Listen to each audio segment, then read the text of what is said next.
recited in Isha, Surat Al-Buroog.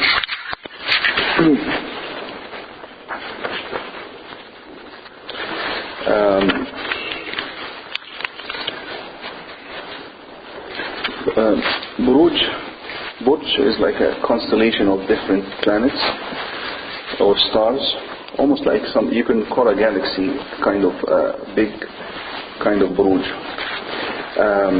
So Allah says, the Sama, Allah is making an oath by the heavens which He has created, and the different constellations of planets and stars that He has created. Just like Allah said in Surat Al-Zariyat, وَالسَّمَاءِ ذَاتِ الْحُبُكِ.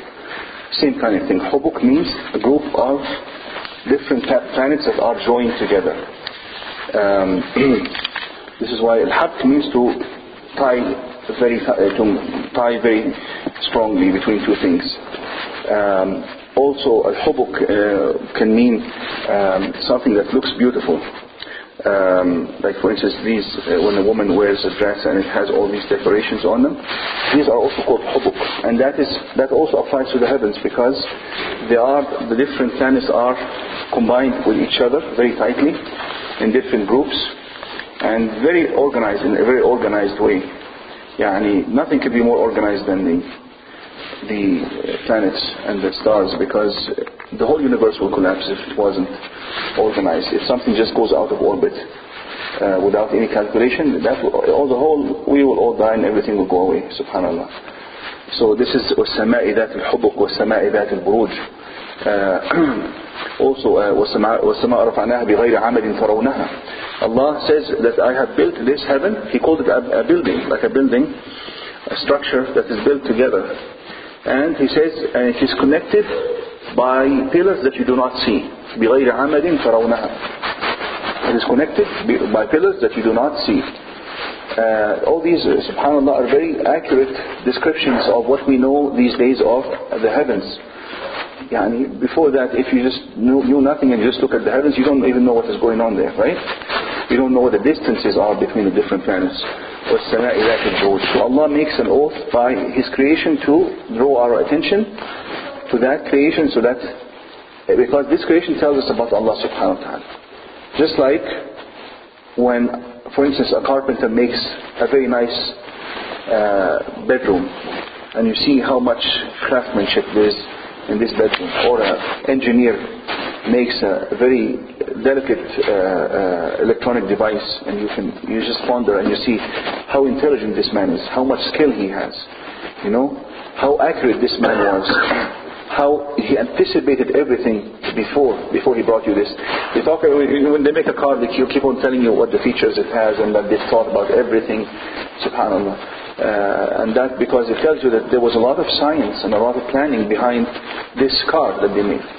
Imagine the universe, the heavens, how much knowledge is needed, how much planning is needed, how much accuracy is needed, and how much control and power and everything. So Allah makes an oath to draw our attention to that creation that will lead us to knowing Allah subhanahu wa ta'ala. وَالْيَوْمِ الْمَوْعُودِ يَوْمَ الْقِيَامَةِ وَشَاهِدٍ وَمَشْهُودٍ. It has different explanations, meaning the witness and the witnessed. شاهد ومشهود. Some people mention it is Yom Arafah and شاهد ومشهود, or it is actually what happened to those people who were burnt in the trench, because this surah talks about those believers that were put in a trench and they were lit on fire by the disbelievers. وشاهد ومشهود. Allah says وهم على ما يفعلون بالمؤمنين شهود. They actually put them in the trench and they lit a fire in the trench, and they sat on the edge of the trench watching them and laughing. So شاهد ومشهود. وهم على ما يفعلون بالمؤمنين شهود. Allah says they only did this to them because those believers believe in Allah Al-Aziz Al-Hamid.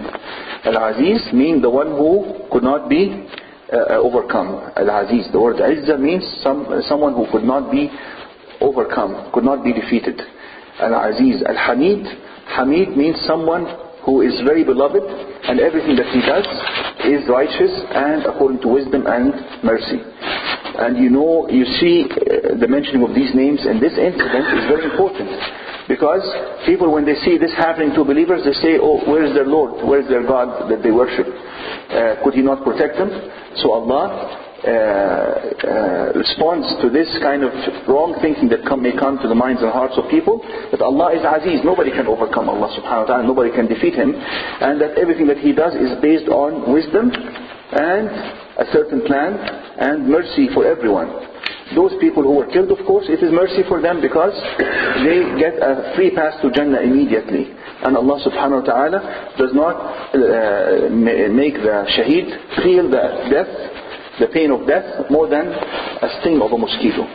So Allah subhanahu wa ta'ala is merciful in everything that He does, although it might look in the outward picture that it's a lot of suffering for the believers. Where is their God? He's not protecting them, and all this kind of talk. Inshallah, I will stop here, but we would love to talk more about Surat Al-Buroog and some other